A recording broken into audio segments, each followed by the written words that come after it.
আজকে বাসার একটা মুরগি ধরে সবাই মিলে রান্না করে খেলাম। সো হ্যালো এভরিওয়ান, আসসালামু আলাইকুম। সকলে কেমন আছো? আশা করি অনেক ভালো আছো। তো আমিও অনেক ভালো আছি।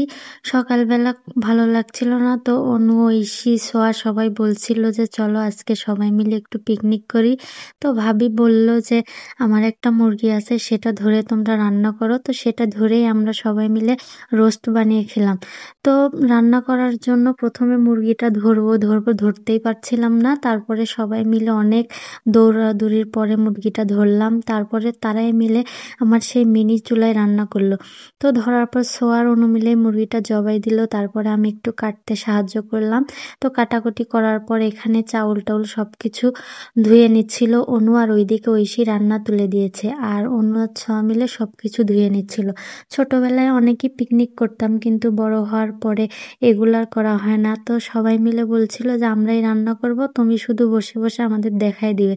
তো আজকে হচ্ছে যে আমরা সবাই মিলে বিরিয়ানি আর রোস্ট রান্না করব। এজন্য প্রথমে পেঁয়াজ আর কাঁচামরিচ বেরেস্তা করে নিচ্ছিলাম। এইগুলা পাটায় মশলা করে নিব, এক কথায় বেটে নিব। এগুলাই রোস্টের ভিতরে দিতে হবে।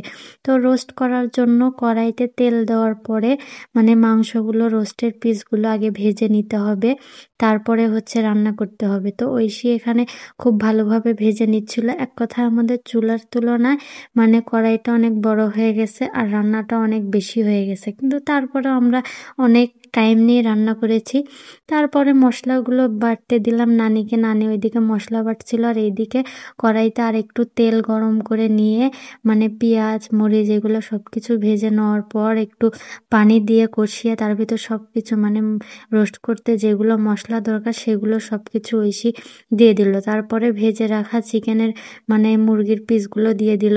তারপর সেগুলোকে ভালোভাবে কষানোর পর আমরা ফ্রিজ থেকে দুধ বের করে রেখেছিলাম, তো দুধও দিতে হবে এখানে। তো দুধগুলো ফ্রিজ থেকে বের করার পর বরফ ছাড়িয়ে নিয়ে তারপর দিয়ে দিলাম সেই রোস্টের ভিতরে। তো এদিকে দেখতে দেখতে রোস্টগুলো রান্না হয়ে গেল। এরপরে রান্না করবে বিরিয়ানি, এই জন্য কড়াইটা ধুয়ে নিলাম। তারপরে কড়াইতে একটু তেল দিয়ে তার ভিতরে দিয়ে দিলাম একটু জিরা আর তেজপাতা। তো এইগুলো ভালো, আর গরম মশলা, এগুলো ভালোভাবে একটু হওয়ার পরে তার ভিতরে দিয়ে দিব চাউল।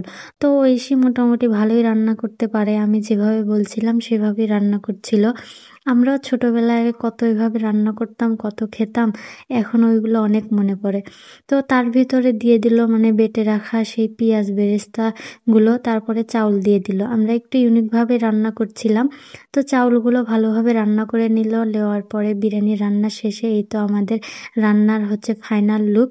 তো রান্নাগুলো মোটামুটি অনেক স্বাদ হয়েছিল, এক কথায় রোস্টটা অনেক বেশি মজা হয়েছিল, আর বিরিয়ানিও ভালোই হয়েছিল মোটামুটি। এই ছিল আজকে আমাদের রান্না বান্না।